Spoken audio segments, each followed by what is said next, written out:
reduce federal deficits by $1.5 trillion over the next 10 years. The nonprofit group Committee for a Responsible Federal Budget says it believes the debt will be about $36 trillion by 2029. It's at $25.4 trillion right now. House also reacting to the new branding by the White House. House Speaker Kevin McCarthy today called Bidenomics an economic disaster with decades-high inflation. But despite a low approval rating of his handling of the economy, President Biden insisted today that he has a plan that's turning things around quickly. Reporting from the White House, Iris Howe, NTD News. Oh, shit.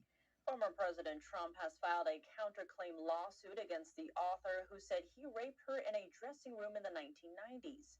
A jury found that Trump did not rape E. Jean Carroll, something the former president himself repeatedly denied.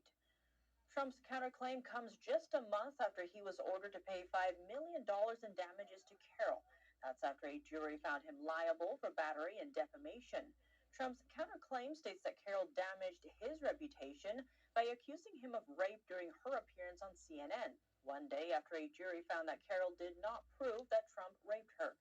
Trump also stressed that he did not know Carroll and took aim at the fact she was unsure when the alleged incident took place. It was for her second lawsuit the jury awarded Carroll $5 million in damages, including $2 million for sexual abuse and around $3 million for defamation. Getting creative. They've driven less to consumers and more to businesses from these kind of infrastructure and stimulus-related programs that will probably last for a while longer because they have kind of longer-term impacts. So I think that's what we've had is we've had a second stage come along now that's also helping to support a lot of corporate activity and investment. And I would like to just point out, I mean, I'm not saying we're not going to have a recession, but if we do, this may be arguably the most forecasted, most expected recession in all of history. But that point aside, manufacturing is sort of in contraction right now, and meanwhile, the services side of the economy is not. I think that potentially is also holding up the economy from going into recession. What do you think? No, you're right. There was a big shift from kind of people buying goods essentially, during and after COVID, when they couldn't go out and do things, use a lot of services. And now it's gone the other way, where the spending on services has really jumped up. A lot of travel, entertainment, going out, all those kinds of things are really seeing pretty strong spending. And I see that when I look at analyst earnings activity for a lot of the companies that are involved in travel and entertainment and things like that. So there's definitely a lot of that going on right now, people wanting to go out and do things that they couldn't do the last couple of years. So from the consumer side, that's very much what's driving spending right now. And the fact that the labor market is still strong and wages are still pretty strong. That credit there card. is money available to do that in the economy. So you have a strong job market and you have some of this kind of corporate infrastructure-led spending. And then those two things are really helping offset the impact of higher rates from the Fed. All right. Thank you for talking with me today, Sam. By the National Low-Income Housing Coalition, California ranks #1 in the U.S. as the most expensive state to rent housing. To afford a two-bedroom house at the current fair market rate in the state, someone would need to earn $42.25 an hour, or about $88,000 a year. The rising cost of living has been a key factor for people to relocate to other states. Inflation and lack of housing in general have also played a major part since 2020. David Zhang, NTD News, Santa Clara, California.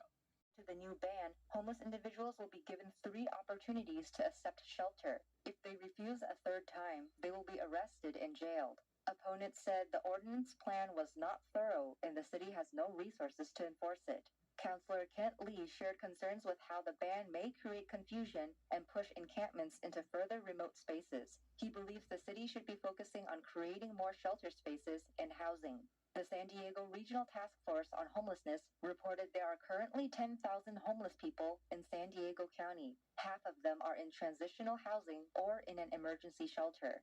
According to officials, the city plans to spend over $200 million in 2024 on homeless shelters, programs, services, and prevention. Each filer. So we're able, the IRS reports the movement of people who are 10,000 and under, 10 to 20, 20 to 30, all the way up to 200,000 and over. So we looked at that category because they're paying most of the tax in California. And it turns out that we are losing more of the high income earners than the low income earners. And it's an increasing proportion of the total loss. So when we talk about the fact that California lost 425,000 people in from 21 to 22, 425,000. Many of those people, and a growing proportion of those people, are high income earners. It seems like these people are more mobile, like the people that have the highest income. Not only more mobile, but have the greatest incentive to leave because they're paying 13.3% in marginal state income tax, not even considering capital gains, just the 13.3 marginal tax on their AGI. They have the greatest incentive to leave the state because they could move to states like Texas. Arizona has a very low tax. Texas has no income tax. Increasingly, Nevada, which has no income tax, and Florida. And these are the states that are experiencing significant increases in net AGI. They have positive flows, whereas California has a negative flow.